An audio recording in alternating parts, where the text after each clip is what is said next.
So I'm sure by now you've all have been hearing about Venezuela. Probably this is the 45th time today. But I am planning on telling a different story about Venezuela that you may not have heard before. So the countries of Latin America have been born out of genocide, slavery, and colonization, and our national identities have been shaped by the legacy of those independence revolutions and our colonial history. And so I want to open up a conversation in the United States that rarely gets talked about, and even doesn't get talked about in the so-called racial democracies down south, and that is the relationship of the state with its most oppressed people, and in this case, I'm going to be talking about Afro-Venezuelan people. I want to talk about why it's important that we talk about this, because in English language media, as you'll see in some of my slides, there's only one narrative that is painted about the conflict that's going on in Venezuela, and that is, it's rooted in class interests, and it's rooted in racial interests. With the history of Latin America, race and class are inextricably linked, and there's no way that you can separate them. And so when we talk about Chavismo and socialism in South America, we are also talking about race and who is the foundation of certain places. The countries in Latin America have been built, and our national identities have been built by European settlers and their descendants, specifically to socially and economically isolate Black, indigenous people, and workers. So here I have photos, generally just photos of Afro-Venezuelan people.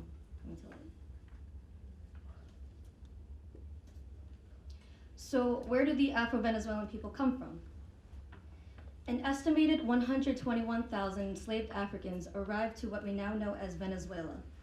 It is estimated that 77% of the enslaved Africans from the transatlantic slave trade were sent to Latin America, but primarily Brazil and the Caribbean. But because of maroonage, smuggling, and just the general location, by the time of independence, Venezuela was found to be, by Prussian scientist Alexander von Humboldt, 45% were pardos, which is multiracial people, and 15% were Black.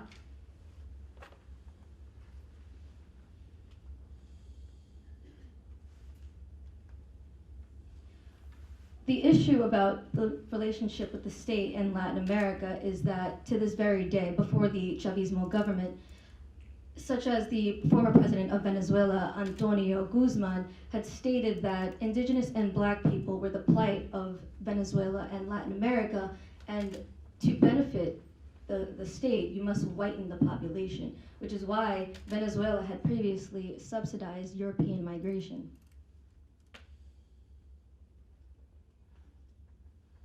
Here is the estimated population of race in the coastal and central Venezuela from 1800 to 1809. I've written on the side what each racial identity means, but race is not so simply just what your heritage is. Maybe you are a Native American, but you are not socialized as a Native American person. Your race is how you are socialized by your state. And so this is at the time, even though there wasn't any real way to classify these people, because this is taken from the Spanish colonial time, where you were able to purchase your race classification if you had enough money to do so.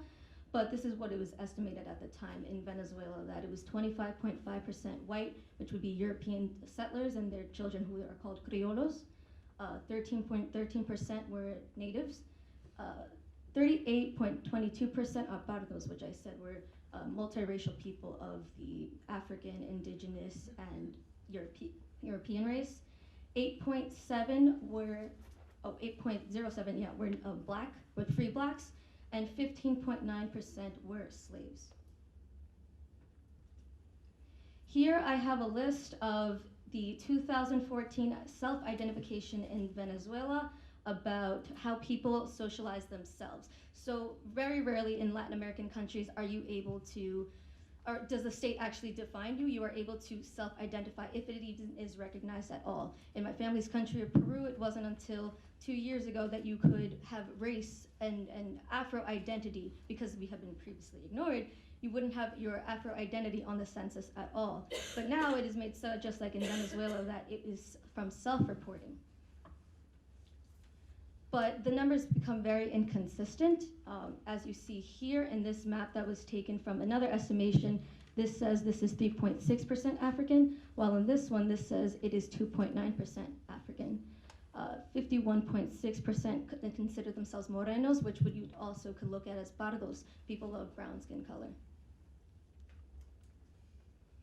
And again, continual, very inconsistent numbers. This one says the African population is about 10%, while this one says that it could be anywhere from 10% to 56%.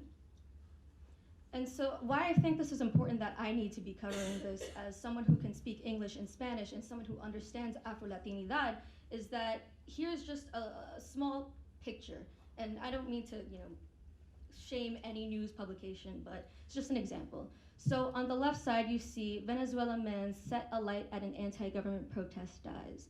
While on the right, you see, a mi hijo lo quemaron vivo por ser chavista, which means my son was set on fire because he was a chavista. And so these are two very different suggestive headlines about one story of a 17-year-old Afro-Venezuelan boy who was set on fire by a Spanish national for being a government supporter. But the message gets very misconstrued between English language media that has certain class and racial interests versus the Latin American media or Spanish language media. On this side, I have photos of Venezuelan leaders of the opposition, and they are in a contingent at the Women's March of the opposition leaders. And on the right, I have a photo of Chavista leaders. And as I've said before, the Afro-Venezuelan people are notoriously known for being supporters of the Chavista government, because Chavismo has been explained to be set by Simón Bolívar's ideas of inclusivity and South American unity. And previously in the Venezuelan state, they were often socially and economically isolated. And some more photos. On the left, you see Fabiana Rosales in Lima, Peru, with some of her pro-government supporters. Down below that is an opposition protest taken in 2017, right at the start of the really more severe economic sanctions. While on the right, I have a general photo of pro-government supporters, Chavistas. And so I have reached out to several Afro-Venezuelan connections organizers in the Miranda state, like the Afro-Venezuelan Network, and I plan when I go there to be able to contact the Barlovento region, which is in the northern coast, where it is known that most Afro-Venezuelans live. And I hope that from what I see there, whatever it is, I want to get their story out first and foremost, that the most oppressed of the nation and the other side of the story that rarely ever gets told in English media whatsoever has a voice. And whatever those material conditions that they live under, I just want to broadcast that to uplift this community that has been largely neglected.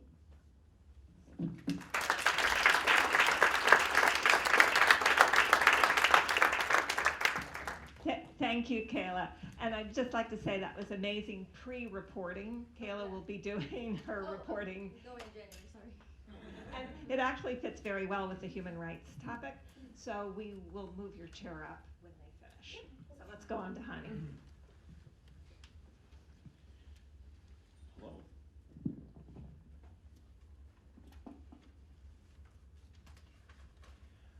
So first of all, my name is Hani Zaitoun. I'm here, I'm representing Davidson College. I study political science at Davidson. And for my project, for my reporting project, I went to Estonia. How many people here are familiar with Estonia? Good, that's actually a very decent number of people.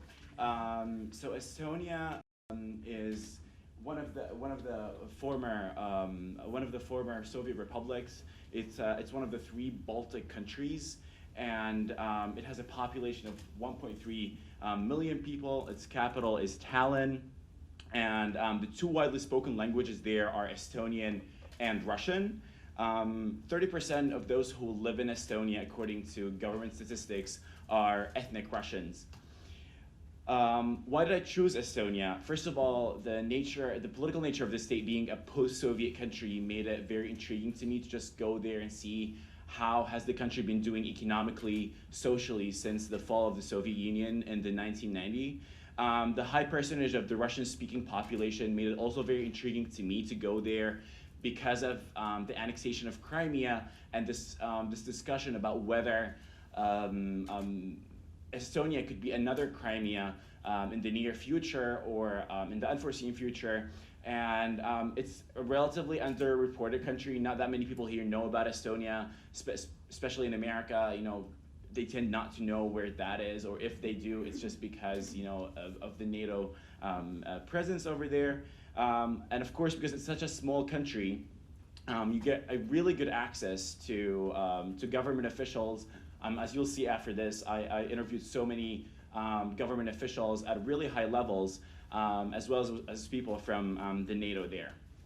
So about the challenges that faced me while being there is the fact that I don't really speak Estonian or Russian. The government perspective is very, I'd say it's very enhanced. So when you go over there and you speak to government officials, of course they're going to tell you that the Russian minority there is doing very well. It's not they're not as risky as the Russian speakers in Crimea. And they're gonna try to basically send you somewhere else where that person or that institution is gonna also enhance that perspective.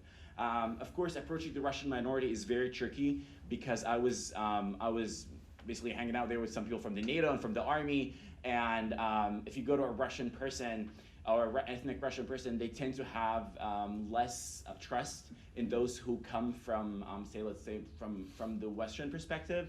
And you have to approach them in a way and have to build that trust before you ask them questions about how are they doing.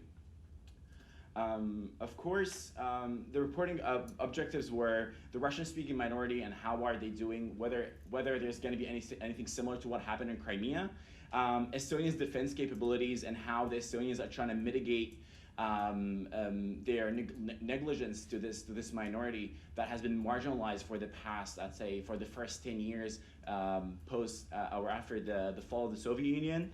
And of course, the Estonian Defense League, which is a very novel approach to defense that includes, in Estonia, includes 25 to 30,000 civilians who are well-equipped, well-trained, ready to engage in a full-on battle and be basically integrated in the army in case any kind of aggression happens until the basic reinforcements reach Estonia. Interviews that I took or I had were with, as we can see in the picture up left, is with he was the leader of the 1st Infantry Battalion or the 1st Infantry Brigade in the Estonian Army, and then down we see the leader of the Estonian Defense League unit inside Tallinn that is responsible for protecting the parliament and the very central institutions in Tallinn in case any aggression takes place. And he's a father of 4, I think, or 3. And so the interviews were with the Estonian Defense League, Estonian Defense Ministry, Estonian Army, NATO Integration Unit, and NATO Cooperative Cyber Defense Center. And of course, they included also interviews with ethnic Russians and with think tanks. And basically the places that I visited there were, first of all, Tallinn, the capital. It's north of the country, basically, and it's a very interesting place, I'd say, for those who haven't been there. There are places that are heavily populated with Russians, and it's you would see that it's kind of segregated inside the city itself. And I was also I went to the Estonian Day for Restoring Independence, and I saw how, so basically this is the TV tower where the Russians tried to, or the Soviet troops tried to take control of after the fall of the Soviet Union. And every year there's a ceremony there that takes place, and we see the Estonian and the Lithuanian presidents, and we see how the NATO over here is trying to reach out to the Estonian community to build more trust. And we see that this is a British enhanced forward presence troop officer who basically, you see he gave a gun and a helmet to an Estonian kid to basically create more trust and see that they're more approachable than like the Soviets when they used to govern Estonia. I went to Narva, which is it's a border town. As we see in the left photo, I'm in Estonia, and I can see the castle on the other side of the river. It's in Russia. We see on the top photo there's a new TV, Estonian TV called ETV Plus, and it's a Russian speaking Estonian TV that was basically put together in 2015 to reach out to the Russian ethnic minority and to cultivate more trust because of the misinformation campaigns that are being perpetuated by Russia. And we see on the down right photo, it's the photo of the border crossing in which a lot of ethnic Russians go to Russia over day. They buy groceries and they go back to Narva. In Narva, almost everyone speaks Russian as ethnic Russian, and there's like the only thing that you would see there that would remind you of being in Estonia is the Estonian flag and maybe the Estonian signs in the streets. I went to Tapa, which is where the NATO Enhanced Forward Presence troops exist. Those are troops that were put there after the annexation of Crimea to deter the Russians from coming in, and they're in the Baltic states and in Poland. And those are in Estonia. Those are the British, the French, and the Danish. I assume. Yeah, and my main takeaways from this were that the Russian minority requires much more attention than it's given right now. Estonia remains very, very vulnerable to organized Russian media campaigns that aims to misinform people over there and to stir them against the EU. And the EFP troops have actually created a better deterrence are definitely working more to deter the Russians from thinking of going into Estonia. And of course, Estonia's approach to national defense, I found it very remarkable, especially with the Estonian Defense League. Thank you for listening, and this is my photo with the Estonian president.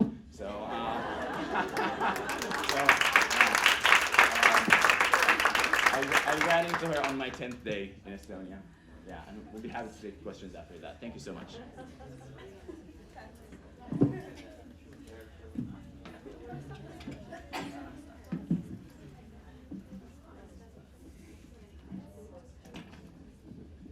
So hi, my name is Butterbrodt. I'm from South Dakota State University, and my story covered Hungarian education and the nationalism that is happening with the Hungarian government. So I've got a Hungarian friend, and I was talking to her, and she said, yeah, there's this school. It's like a graduate and doctorate level college, Central European University, and they're basically being forced out of the country because they're a liberal arts college, and the far-right government that runs Hungary disagrees with the founder, George Soros, and so they're basically being told that they have to leave the country. And so my first thought was, oh my God, like what is it like to be a student going through that right now at CEU? And so my story kind of covered the student perspective. I was able to find quite a bit about the legal side and the administrative side, but not a lot about what the students were going through. And so about CEU, it's a Hungarian-American accredited university founded by George Soros in 1991. Like I said, graduate and doctorate level programs, and there's students from more than 100 countries that go to this school. It's an English-speaking university. And so they've got 1,300 students from all over the world that go there, and also more than 400 faculty members from around the world. And so all of these people have gotten their Hungarian visas to study there, or they are Hungarian, so they live in their home country in Budapest. And so I was thinking, if they do have to leave, they're going to have to get visas to go somewhere else, or maybe they're not going to be able to afford to leave. So I kind of looked into that. So essentially a law was passed in 2017 by the Hungarian government saying that a school has to have a campus in the country that it's accredited in, and there was no CEU campus in America, even though it has American accreditation. So then they opened an American campus, and the government was like, no, that's not quite right, like it's still not gonna work that way. And so it was just kind of everything that they would do to try to save this accreditation just wouldn't really work. And so they were trying to figure out, did they stay in this country and risk that one day Orban and his government will revoke their accreditation? And in the meantime, all of these students and faculty, like everyone I talked to described it as a limbo. They were stuck in limbo, like they're there now and it's fine, but tomorrow they could lose everything. And so the school had to decide, do they stay there, fight for education in Hungary, or do they leave, let the government win, show that if you have like a liberal arts college, you can't be in Hungary anymore. And so essentially what they decided to do was to open a Vienna campus in addition to the Budapest campus. And so starting this semester, about a month ago, they opened in Vienna.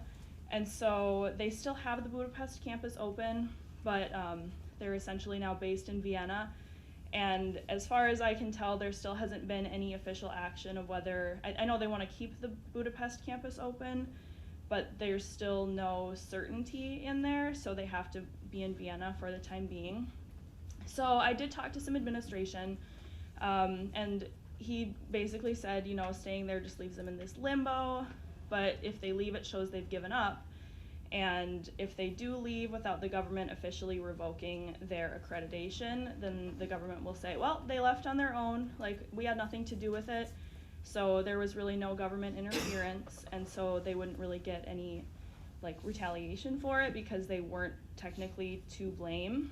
So then I talked to students, and I tried to talk to students from all over. I talked to an American, a Hungarian, Albanian, and then just pretty much anyone who would walk by. I'd like ask a couple questions, but I talked to 3 mainly, like sitting down with them. And so one girl I talked to said that she felt that the school was trying to run away from the situation by going to Vienna because they were kind of advertising it as like, oh, there's this great opportunity, like you're in Budapest and now you can go to Vienna. But she's like, well, if I wanted to study in Vienna, then I would have gone to school there. Like I chose Budapest for a reason. It has all this cultural and historical relevance to her major. And so she was unhappy with the way that the university was dealing with it. But then I talked to another student who said that, there's really no playbook for what to do if your school is kicked out of the country by the government. So like the school was doing the best that they could considering the circumstances. And then I also heard, that the government is just doing this to control all education. So they're funding a lot more science-based research, which is also great. But then in consequence of that, all of the research that's happening at this liberal arts college, like they're not getting any funding. And they also banned gender studies. So that was something, it was a fairly large program at CEU. And gender studies is now, they still have the program there, but it's only American accredited. So Hungarians cannot study gender studies because it goes against the kind of authoritarian regime that the government has.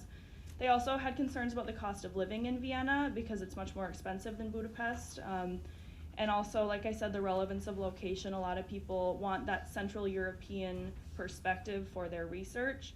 And if they lived in Vienna, it's still close by, but it's not the same place. It doesn't have the same history. So like I said, now they have dual campuses. Some degrees, including gender studies, are only US accredited. And although they are in Vienna, they still award Hungarian degrees for the majority of them. And a lot of the students and faculty are commuting between Budapest and Vienna.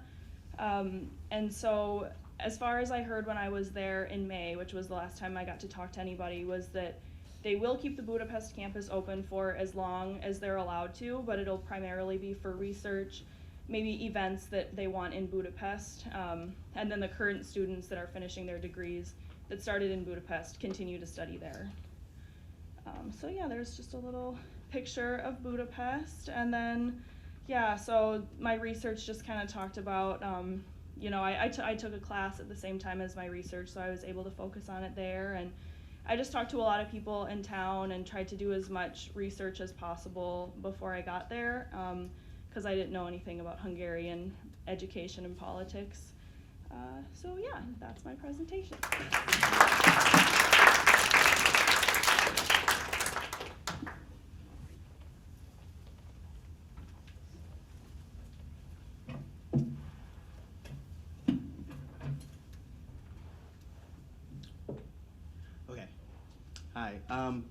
So my photos didn't get up, but that's not a big deal. That's not a big problem. So what I decided to work on was adoption practices in Haiti. When I had first started thinking about this project and doing this project, my professor had proposed this idea of we needed to write blogs and kind of research these 25 underreported stories that aren't really receiving the media coverage that they need to be receiving. So I had just done a little quick research, and we had looked through the stories, and one of the stories that had popped up was adoptions and how children are being basically abducted, or how they are essentially missing, which is why I titled the article, I should say, The Missing Generation, is because these children are essentially disappearing through means of corrupt governments and adoption agencies and these orphanages themselves. So when I had first started this, I had spoken with Jacqueline just briefly, and she told me, really gave me the overview of human trafficking and things like that. So I thought to myself, I need to take this on a big scale. I was taking on adoption practices, orphanages, and human trafficking. And she laid the foundation for telling me that those are three different things entirely, that those are not that they're not linked, but those are three different sectors that you need to be looking into individually. So when I got there, I thought to myself, I'm not sure what I'm gonna do. I don't know how to really narrow this down. But it was great because the people that I was staying with and the people that I ended up meeting really were in the middle of doing adoptions themselves. So they really introduced me, and I got to see firsthand how these practices were going on. This is good, actually, that I don't have photos, because now you guys can actually come and ask me to see the photos personally. It gives you a reason to talk to me. One of the photos I had taken is actually of a picture of a family. They're in the process of adopting a 6-year-old Haitian boy from the orphanage of Alstine de Haiti. I hope I said that right. My Creole is not good. But anyways, so they were in the process of adopting this 6-year-old boy, and I remember what stuck out to me, and what stood out to me was the fact that they said they had no idea that he had living relatives. And that seems to be something that's very common when you come from a U.S. adoption and you go and you do something overseas. They tell you that their parents may not be they may not be alive, they may not be there, they have no living relatives to speak of. So I said to myself, how did that come to be? How did you guys not do any research? How did nobody have this information about if his parents were still alive, if his relatives were still here? So I had asked if I could come see this young boy, and they had said, yeah, that's totally fine. First of all, to see the smile on his face when his parents were coming through the door is something that you can never take away. If you want to talk about like the Grinch, but like in the positive way, like that's how big his smile was, from ear to ear, huge grin when he saw his parents come in. And so when I had sat down and I had talked with this boy, he had discussed with me, he had talked about how he had grown in this small fishing village, and how in the fishing village he was in charge of going out in the mornings and grabbing some simple food, simple things, and I got to watch him fish for crabs, and that was amazing. He took a string, tied it to just a simple stick, got a nail, nabbed that thing. Amazing. To watch him actually work. But I asked him a question, and I said, is it interesting that your parents now from the US had no idea that your parents lived, or your parents are still living here in Haiti? And he said, no, I wouldn't say that's an interesting fact, because I knew they were still alive. So I asked myself, well, how did you know, but your parents now in the US didn't know that? So I continued to look into some more different families, and I came across another family who had come into something of a similar problem. They had begun their adoption process, I think about in 2004, and they were doing 2 children at the time, and they were denied for both children. And I had asked myself, well, why were they denied? What were the stipulations? What changed? Why weren't these parents allowed? Since then, since 2000, there's been natural disasters, earthquakes, things like that have shaken the country. So the standards for adoption have increased. The organization IBERS, hopefully I got that right.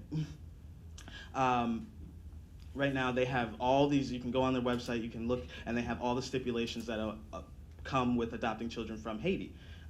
You have to be, I think, between the ages of like 30 and 40. Male, female, you want married couples. Females, if you are single, there is a little leeway for you. You can pick up children as well, adopt children, I should say. you can adopt children as well, but they have all these new stipulations and guidelines to protect children from being taken from different areas.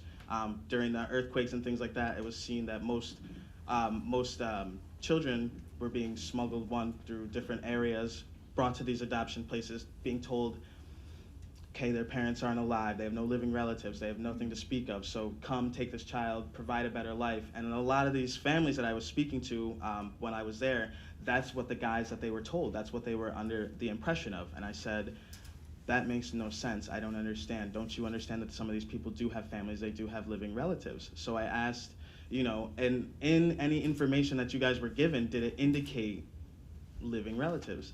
And a lot of them, and a couple of families that I had spoken to said, yeah, there's a little bit, but some of the parents didn't want to relinquish custody of their children, which is an interesting point because I don't understand. They want a better life when they want their children to be succeeding in a country that they have the opportunity to prosper.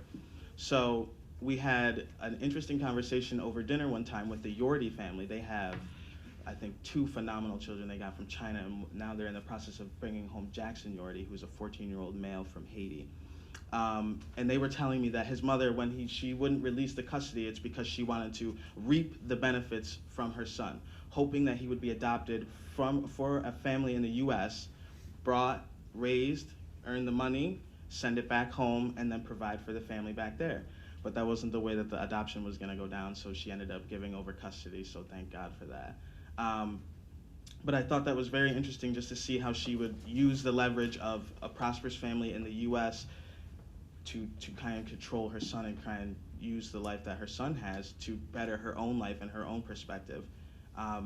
The government, I want to say, it's corrupt right now. Jackie had spoken about it this morning. Right now they're having protests about fuel shortages and things like that, and it's an extremely pressing situation. There's there are children who are in the streets right now who are dying. I want to say that it is something that I just was not expecting to see, walking into this first third world country for my first time, seeing all the children, and just looking at them and seeing their access to water, their access to power, to fuel. One of the orphanages we visited, it was, they didn't receive power until 6 a.m., and that was only for several hours a day. So I don't know who's up at 6 a.m. using the power, but for the children, there's no use for that. The water, I remember we brought ice to the children for one day, and these kids loved it. They were so thirsty that they would go over to this drinking pail that was there for the outdoor kitchen that had soapy, nasty water in it. They'd go over and try and scoop cups and sneak that and drink those cups of water. And you would ask yourself, okay, well, they have like water jugs and stuff, like why aren't they using them? They had to ration their waters out and make sure that it was okay for these children to have and make sure that there was enough. So I'm about to be done. 2 takeaways I want to say is, one, I had a great time down there. I would say the challenge that I had, one, was transportation, fuels, that was and then translation, being able to communicate with these young children and be effective in the fact that they needed to get their ideas across. If you have more questions, we'll be ready when you're ready.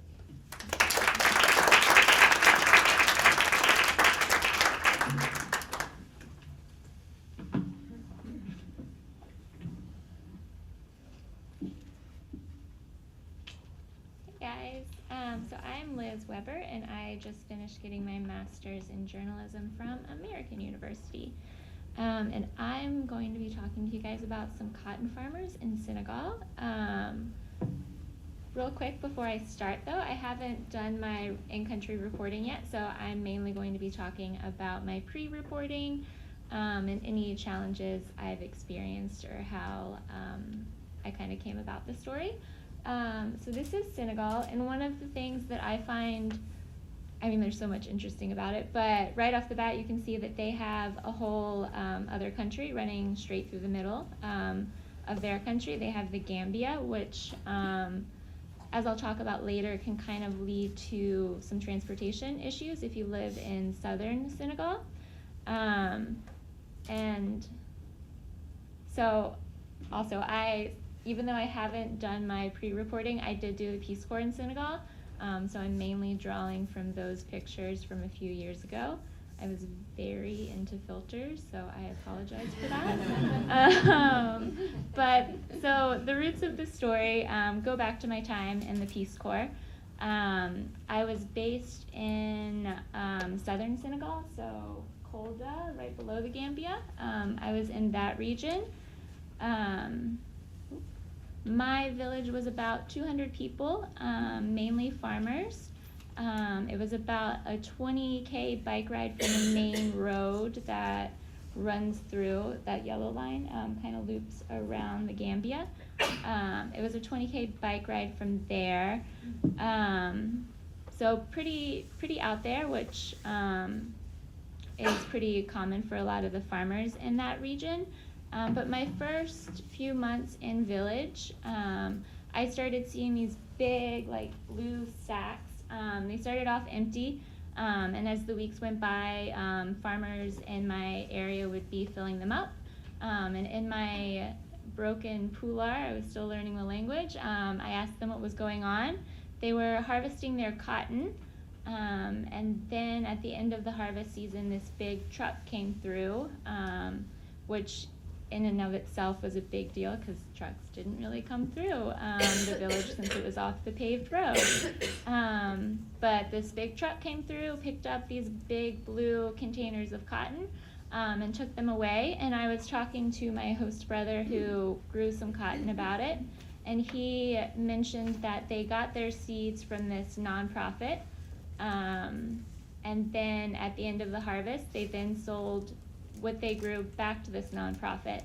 And at the time I was like, that seems like a pretty good system. Like, cotton is supposed to be this big cash crop. That's why everybody in the village wanted to grow it. And I asked him if it was, again, broken Pular, I asked him if it was good, and he was like, some years it is, some years it isn't. And that kind of got me started I put it aside for a while, and then last year in my master's program I started looking into cotton, more specifically. China, India, and the US are the main producers of cotton in the area for the world, but Senegal is about 75% agriculture based, specifically the region that I was living in. Most of the people will grow peanuts or cotton if they have the funds, and with the peanuts, a lot of that will then be used for themselves. Like, they will eat the peanuts, they'll use it for sauce. They also grow rice, so that's pretty helpful for them. And if they choose to grow the cotton, then they're using the land that would be used for rice or peanuts to grow the cotton. So I was still kind of exploring this, and it seemed like a good idea. A lot of farmers were being encouraged to grow cotton. And then as I started digging into it a little bit more, I realized that there's only one cotton company in Senegal, Soda FedEx. And that is, it's the acronym for the French company. But this one company will loan the seeds out to the farmers. They encourage them and tell them that it's a big cash crop and they can make a lot of money from it.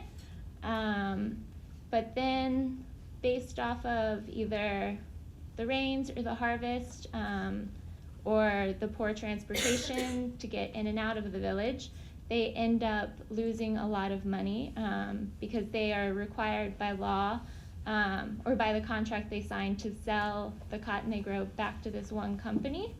And then that company will deduct the initial loan or the transportation costs to get out there.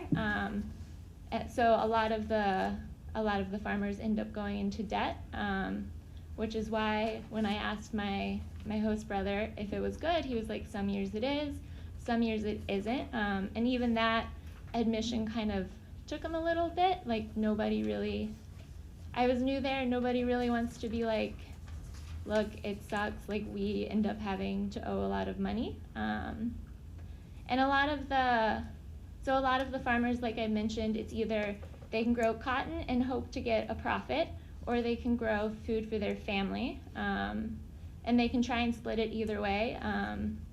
So a lot of times what happens is the harvest won't be good, and then they will end up owing money to this cotton company, and then they also won't have the produce or the peanuts or the rice that they would have had if they hadn't grown the cotton. And another thing in southern Senegal that's pretty common is a lot of women's groups will pool their resources, and they will go in together on either a plot of land or the cotton. So then it's like, it adds like another factor to it. So that's kind of what I want to explore when I get back there. I know when I was living there, I didn't have a lot of time to kind of explore I didn't have a lot of time to talk to the women's groups, so I definitely want to explore that a little bit more. And this is just a cute picture that I like. So that'll be the goal when I go back, and I'll be going during the harvest season, the planting season.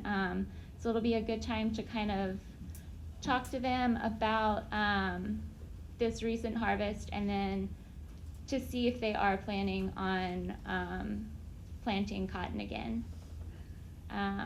One of the challenges that I haven't quite worked out yet is how much to rely on my village. I lived with them as a Peace Corps volunteer, so I'm obviously really connected to them, which can be good. That means they trust me, they'll be more open with me, but at the same time, they're not really sources. Like, I had a host family there, so still working that through, but I think it has its pros and cons, I think. And then the main thing I think I want to leave you guys with, and seems to be a common theme running through a lot of people's presentations and kind of just the work of journalism in general, goes back to what my village would tell me a lot, which is Seda Seda, and that translates into slowly, slowly. So whenever I would get frustrated that I wasn't learning the language or wasn't acclimating, they would just be like, Seda Seda. It takes time, so slowly, slowly, guys.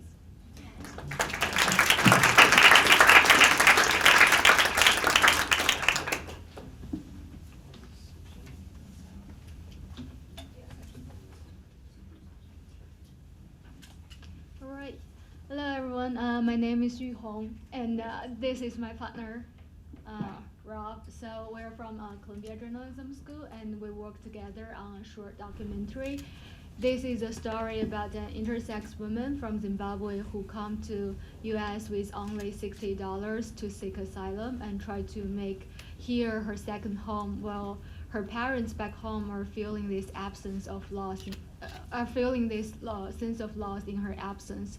And before we start going deeper into the story, I just want to make it really clear about what is intersex, because the question always come up and we feel like people are constantly confused what is intersex and with what is transgender. So intersex is an umbrella term to describe people who are born with several variations in their sex characteristics, including chromosomes and hormonal and like genitals. And so in our case, our character Tatenda, she is raised up as a boy, and but she later identified herself as a woman. Yeah. So. As a boy. Right. Yeah. So I think the story is kind of about asylum in some sense. It's also about being intersex in some sense, in the way that it's accepted both in the United States and understood in Zimbabwe. But that's not really kind of how we came to the story in the first place. We didn't say we were setting out to do that in any way. We kind of I had met Tatenda months before we decided that we were going to make a film, and by the time we were actually working on another film that was completely different at the time, and that kind of wasn't working out how we wanted it to. We decided, okay, let's do something else here. And when we just kind of committed to making this film. We knew that it was Pride Month in New York at the time, and that Zaitoun was doing some speaking engagements around Pride Month. And it was interesting to us to think about the ways that she was still feeling excluded from that, even in New York, a place that you would think has this vibrant queer community, that I would go to these events and people would still be misgendering her. They still wouldn't actually have any understanding of what it really meant to be intersex. And so we thought that that was an interesting story in itself, something to explore, especially if we could show the film there, that it might make some difference. But we also really wanted to just find out what her life had been like in Zimbabwe before she had left, and hear her parents' perspective on having raised what they thought was a boy for the first 12 years of his life in a very small town in rural Zimbabwe, and then to have been literally blamed for droughts when Tatenda started presenting as a woman by community members. And she left because she was a victim of community violence and community pressure, but her parents were supportive of her despite all of that. And so we said, okay, let's go to Zimbabwe, and we kind of put that trip together in 2 weeks because we were on a really tight schedule, and I'll let you talk about that. So because we changed, as Rob mentioned, we changed our whole production plan in the early start of June, and so we only have that very short amount of time to figure out the logistics. And just to add more context to what intersex or the queer community was like in Zimbabwe. So homosexuality is illegal in Zimbabwe for in the past over decades, and their former President Robert Mugabe has openly condemned gay people in the UN General Assembly, and so that whole idea makes the queer people in general in Zimbabwe become very stigmatized, and this is almost like a topic people never talk about. So when we're planning our trip, we also took this factor into consideration.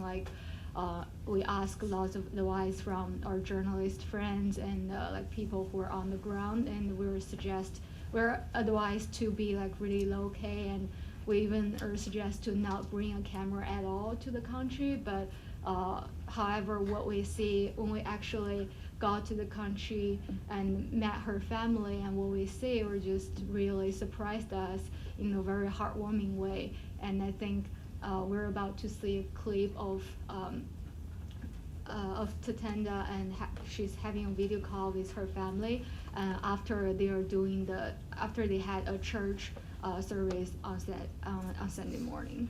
Yeah, so basically they're having church, and it's actually the day of the Pride Parade in New York City at the same time that this is happening, because the Pride Parade was on a Sunday.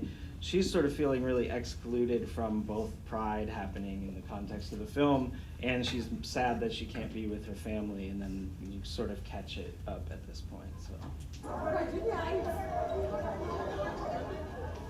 She might face difficult things, but she might hide it from us. I think she's conscious of our weaknesses, that she might not want to harm us any further.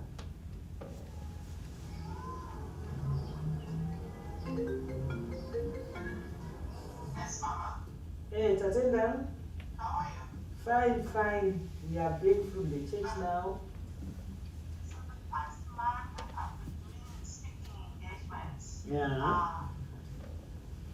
Here they call it Pride Month. Mm-hmm. It's basically you're being proud of who you are and where you come from and what you're doing for the community. All right. So, and I was doing events, speaking to people and just encouraging people to love themselves more. So I'm on my way to being the next Pride. That's your wishes, huh? Out of Ellen. I love Ellen, but who Oh my God. All right, it's okay. Today I'm going to church to go and pray and ask for the energy for the week. We need the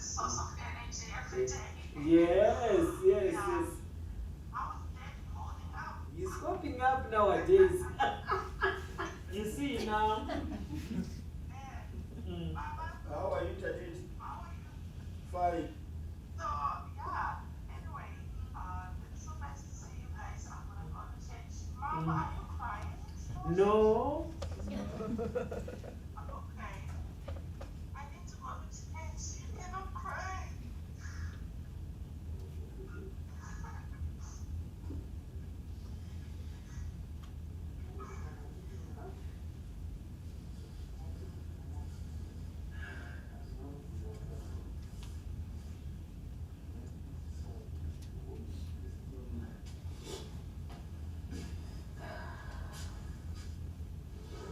It's okay now.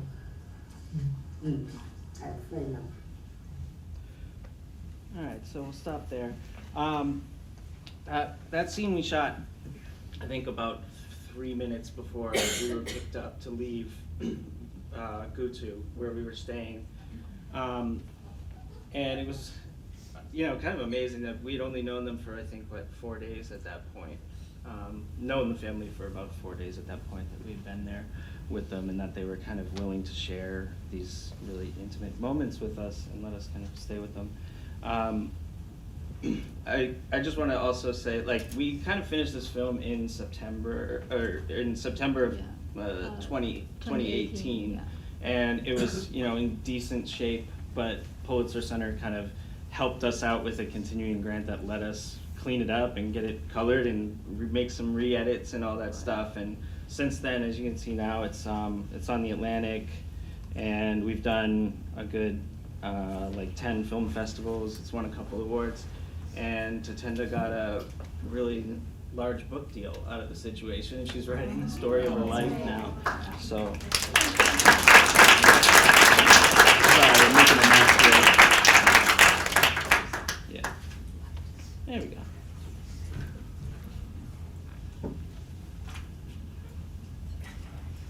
Sorry. Okay, so we'll go on to questions now, and Kayla, you want to come back up? Maybe we'll put a chair here. Kind of next to you, I think. There you go. All right, I have 2 questions. On the last one, I found myself crying. It's really sad. I'm wondering, how difficult was it for her parents to come to this acceptance, especially when we're talking about culturally difficult. And then my second question, Joel Ebers. So U.S. government actually has got involved and changed the laws in Haiti, where now they've actually supposed to make it much more difficult for you to adopt a child. And you're not supposed to be able to adopt if they have family members, or you're supposed to get complete sign off. So I'm just wondering, in the story you told about the little boy and with the family, did it become obvious to you that people were finding ways to go around these tightened, restrictions? Just if you could put that a little bit more in context in terms of his having living relatives. Thanks. So we'll start with you two. So it is really, so Tatenda and her parents have had a rocky relationship before when she was young, because she's started to present herself as a woman, but there's these rumors in the very reserved community, and people, especially church and religion, is a big part of their their family, so they will go to church every Sunday, and that also sort of become a place which we're people were gossip and talking behind. So their parents didn't really come to the terms of, okay, my child is different, until she went to South Africa. Yeah, she basically, when she got a medical report, Right, and then they were like, right. okay, we can Yeah. make more sense of this now. Yeah. And I guess I'm trying to think of. I think we also could kind of see while we were there that scene where you see her mother tearing up at the end there. Tatenda's always been extremely close with her father and not with her mother, and this was kind of the first time her mother had actually spoken all of these things out when we had done like a long interview with her, and that brought out a lot of emotion, and she would kind of be opening up, you know, to me outside when the camera wasn't rolling and all that stuff, and I don't think she was necessarily used to it. And so that, seeing her cry like that, I think for Tatenda was also something that was like a big surprise. They don't have that kind of relationship all the time, and I think it's kind of opened things up and made them feel a little bit closer now as well. Okay. Joel? Okay. So you had asked about Gavin's, I believe it was, his family, the fishing boy, right? Okay, so I think it was more of a paper processing issue, perhaps where it was just misidentification. I know in the case of Jackson, the other boy, they had birthday issues. They had, I think it was, his birth certificate was just a certain date for his birthday, and then there was another date that was registered with the system. So I think not in terms of people have found a way around it, but perhaps there is either omission of information or just misidentification of information. People are just finding that they are just not putting the right information. Some people are finding that, or at least, well, I found that that some people aren't even like aware of what they're signing, of what rights they're signing over when they sign their child over to somebody else in the U.S. when they're going through this adoption. Like I had stated for Jackson, his mom wanted to keep him for custody and also let him go and be adopted so she could reap the benefits of what he hopefully would achieve being in America. So perhaps maybe it's not a way that people are finding a way to weed through the system, but maybe it's just a way that they're finding that they just are misidentifying or maybe just misinforming. One question I want to say to follow up, that you would probably want to answer is how well is this new system working and not working? That it's both, like you cannot adopt a child under the age of 3, you're supposed to get the sign off on living relatives if they don't want the child. So the question now, abductions, you know, how well is this new system working or not working in the context? Okay.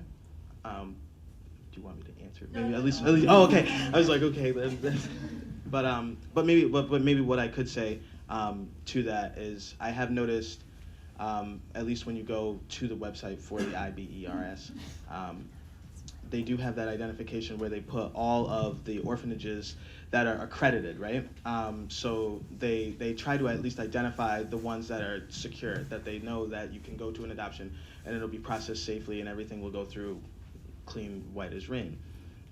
So then again, I know that they do crack down.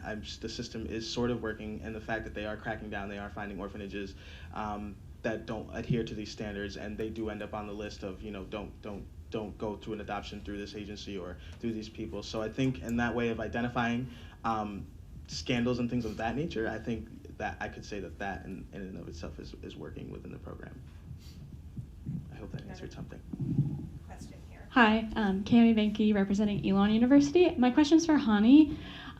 So I'm curious if in your reporting or in maybe your research at all, if you looked into what distinguishes or separates Estonia from the other Baltic states like Latvia, Lithuania, in terms of the situation that's happening there.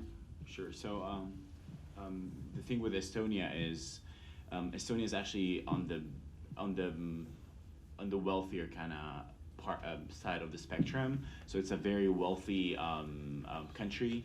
There's a very large tech industry over there. There are a lot of cashless. You go there, it's like mostly cashless. You don't even like see money. What also makes it really interesting is the way they let's say the way they changed their economy after the Soviet Union kind of collapsed. When you look at Lithuania and Latvia, agriculture there is still quite big.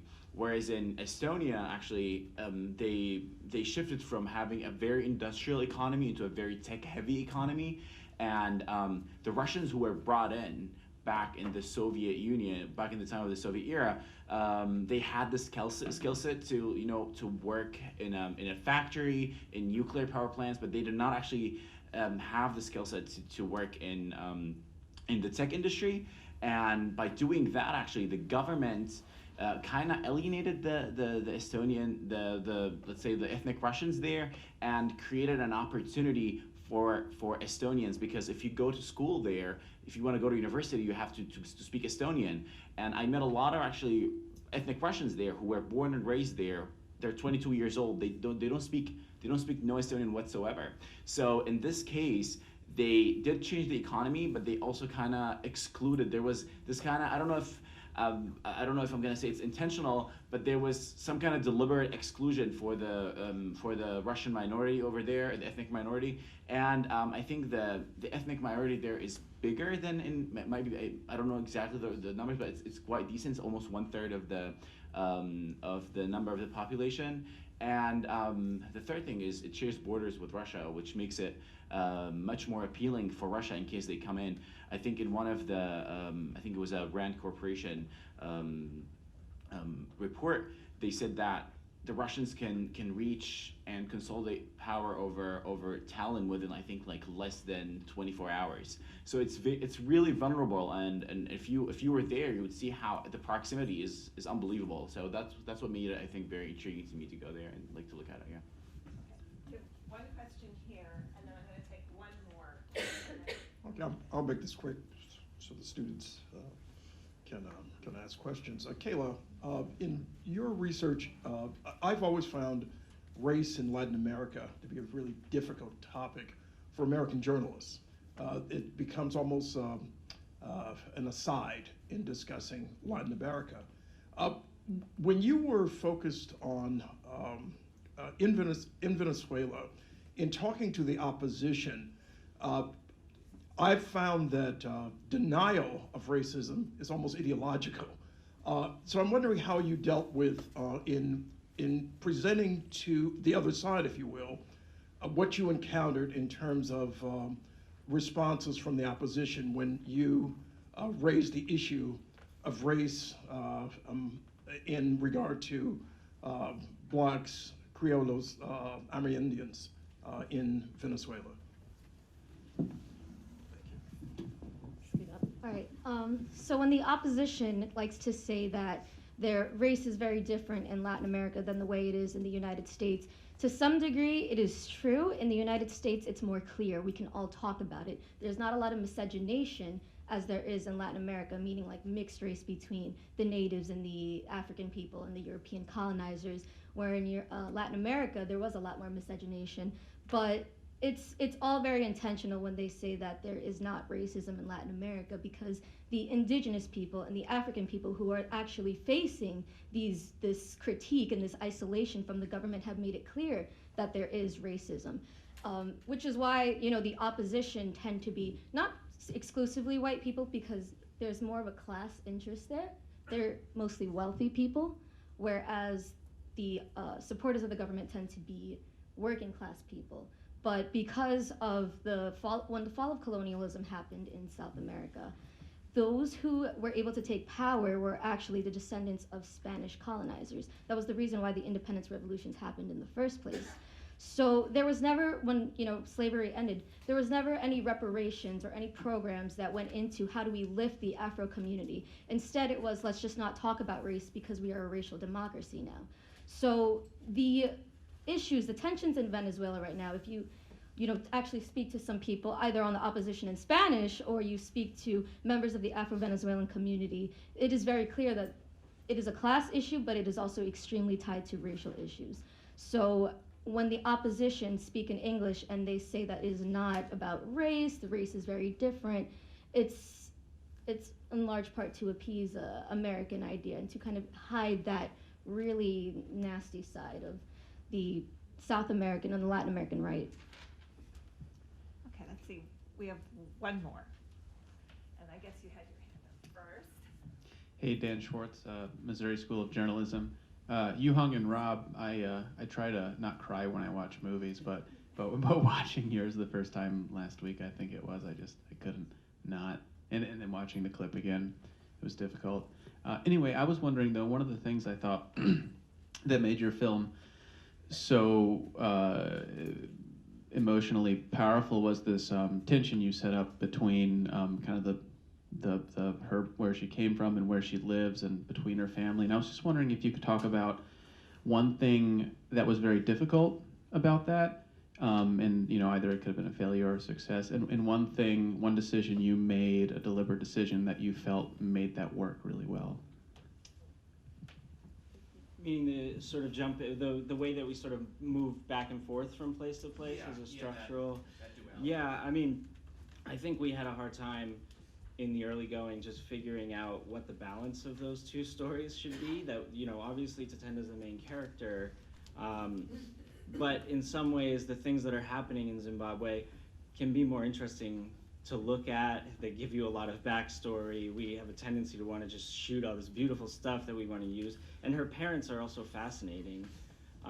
So I think it was hard at first to figure out how we could make sure that this was a narrative that was about Tatenda's life and Tatenda's story and focused on the issues that matter, but still was tying in all of those elements that kind of, strengthen the whole thing. So the beginning was really hard, figuring out like how soon do we go to Zimbabwe in the narrative. I know we struggled with that one for a long time. I still don't know if we we got that part right, to be honest. But do you have any other thoughts on that? I think our main focus is Tatenda, but when we met her family, and we also figured that the love and the support from the family is also a big part of her life, that also support her to like live alone and figure out her ways in America. So I think that's why like we want to weave the two stories in one. But yeah, it's hard to figure out. Yeah, I do think like there was one scene that I kind of had in mind before we'd even gone to Zimbabwe, where it was like, okay, I know how important religion is to this family, and I think we might be able to get a little bit of them in church, even if it's with their pastor, like however we need to do it. I didn't expect that we would be able to film everybody in the church, like dancing, all that stuff, but there's a scene that we didn't show that kind of shows like pride happening and the dancing at church happening, and Tatenda sort of by herself. And that to me kind of feels like the thematic anchor of the whole thing that it all kind of works around, where it's like there's these two communities that she's not quite able to be a part of at the same time, and they're very different from each other, but she could belong in either one. So thank you all very much.